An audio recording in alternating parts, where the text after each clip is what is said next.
an Irish immigrant by the name of James Hoban. He was the architect that designed the original White House. Okay? Originally, the plan was to get these skilled artisans from Europe to come over here and carry out the work. But those people were like, why would I go to America? Why would I go to a place that was a swamp? Nah, we'll pass.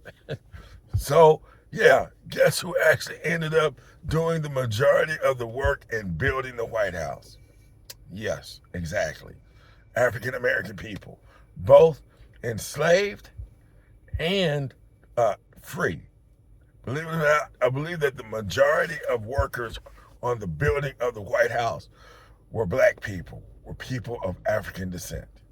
Okay, they quarried the stone, which was from a quarry about 40 miles away from where D.C. came to be in Virginia. They quarried this stone, which means they cut the rock from the actual earth and made it precise, made it to precise measurements, and sent it to the White House to be to help build it.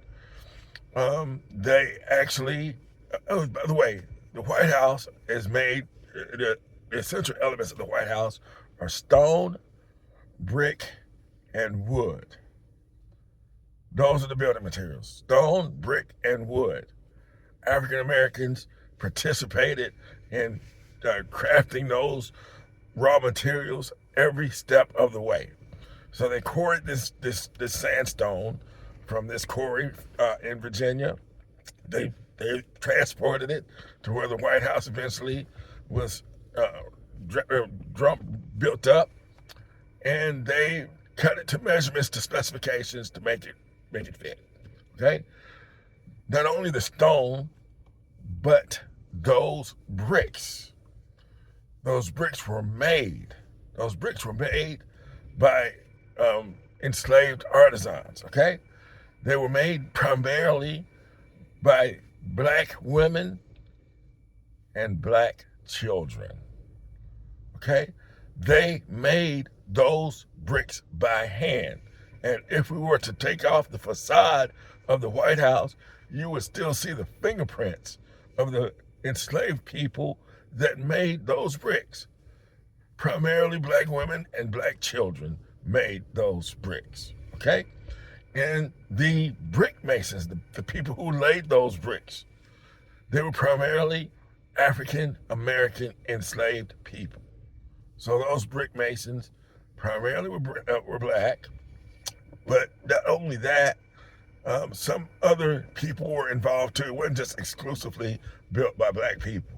It was also built by a number of immigrants and also some local white people.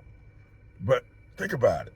The usual suspects are the ones that actually built the White House. You know, African Americans, immigrants, and basically poor white people. All right? So, yes, the White House has a history that basically black people's fingerprints are all over that building. So it was designed by an Irish immigrant, Mr. Hoban. He hired some of his own craftsmen, his own carpenters. We know this by the records. And they were his enslaved people. And he got paid for designing the White House, for working on the White House himself, and for the work of the people that he enslaved. They also were paid, but their salaries went to him. It's like that old comedy routine, you know, one for you, 1, 2 for me, 2 for you, 2, 3, 1, 2, 3 for me. Instead of, you could take the me part out of it, because all the money that those people labored under went to him. Okay? So that's how they did it back in those days. And they have records to show that these people actually worked on building this institution. Okay? So the White House was built, I think, between 1793 and opened in 1800. John Adams was the first president that moved into the White House when it was finally constructed, okay? Well, after him, there happened to have been a war of 1812. That's when the British came over here and kicked ass, okay? You don't often hear about the fact that, well, history doesn't always tell us the fact that the British burned down the White House, but they did. And what's really hidden in the history is that many of the soldiers or many of the troops from Britain that burnt down the White House, yeah, they were colonial Marines. The colonial Marines was a regiment of black, formerly enslaved American people, black Americans, who linked up with the British. They promised them freedom and land and training in how to be a soldier if they would leave their chains and join the British to help fight the Americans. And that's what they did. The colonial Marines, I'm not going to get too involved in it because I want you to watch the video that I've already posted on the colonial Marines, because they were some ass-kicking, whatever. You get it, right? I mean, they overran the United States forces and had a clean path to Washington, D.C., and they laid waste to Washington, D.C., okay? So the colonial Marines burned down the White House in 1814. This is a fact, okay? They, along with some other British troops, but primarily the colonial Marines, set fire to the White House.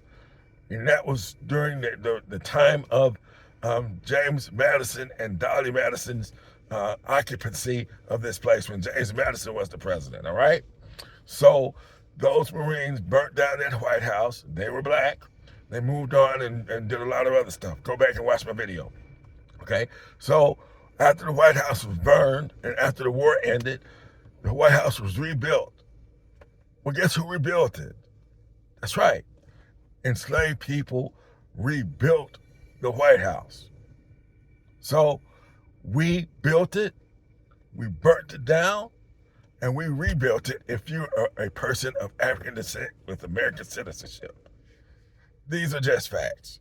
So when somebody like a Deion Sanders would say, this is my house, African Americans can proudly say, this is my house when it comes to the White House. You can say my ancestors' fingerprints are all over this place, because they are, all right? And mind you, when the White House was being approached by the British military, yeah, Dolly Madison and some of the other people who were in power during that time frame, they saved a lot of the valuables that are cherished by Americans, right? The Constitution, the original Constitution, the Declaration of Independence, and a portrait of George Washington before the fires were set in, right? And before the British actually invaded D.C. Well, guess who took the daggone portrait of Washington off the wall? That's right, enslaved people. In fact, one of the people that everyone in this country should know about, who is Mr. Paul Jennings. Paul Jennings is should be an American icon, because Paul Jennings was one of the ones that was entrusted with getting that picture off of the walls before the British came and ferreting off to safety, right? But Paul Jennings was also an abolitionist. He was a slave to the Madisons at the time, but later, after he earned his freedom, he became one of the greatest abolitionists that nobody has ever heard of. But you'll find out about him if you keep following me. So anyway, once you hear about people trying to cause destruction to that place, at least you know the backstory, okay? So enjoy your weekend. Dirty South out.